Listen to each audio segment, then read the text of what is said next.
Okay, just wanted to do a quick video on how to remove the ignition switch from a Mercedes. This is actually an A-class Mercedes, but the principle remains the same. So it's this unit that we're going to remove, and I'm going to show you with normal tools, nothing specialists.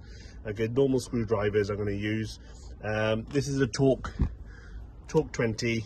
You could, if you haven't got one, you could get one from any sort of DIY store.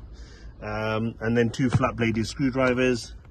You know, nothing specialist here. There are specialist tools for this to remove it, but you don't really need it.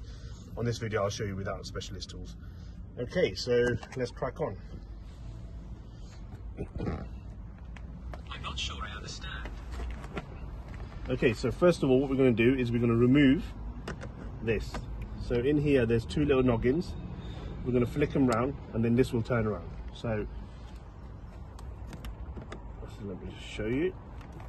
Okay, so you can see now this is loose.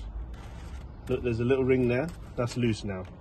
So this is the only thing that's holding the ignition switch in its place. So if I push this, it'll fall backwards. Okay, so now what we're going to do, behind here above the pedals there's actually a panel there. We're going to remove this. There's probably about 3 or 4 screws there, so let me just do that. So there's 1 screw there.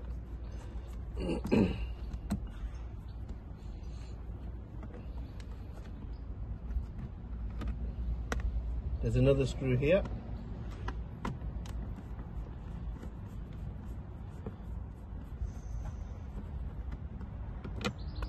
Okay, and I think that should be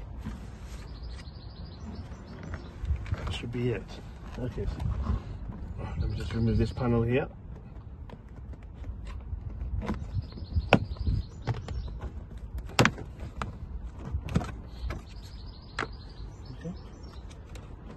And that panel just falls down.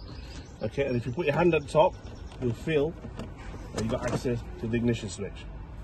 All you need to do then is remove these cables. That's one here. There's a little noggin here. Okay, you could just get a little screwdriver, push that in, that just pops out. There's 2 little pinch clips there. Pinch that together, that pops off. And again on this side. There you go. Simple as that. That's what you need to send to us, this ignition switch. There you go. Any questions, just give us a shout. Always there to help.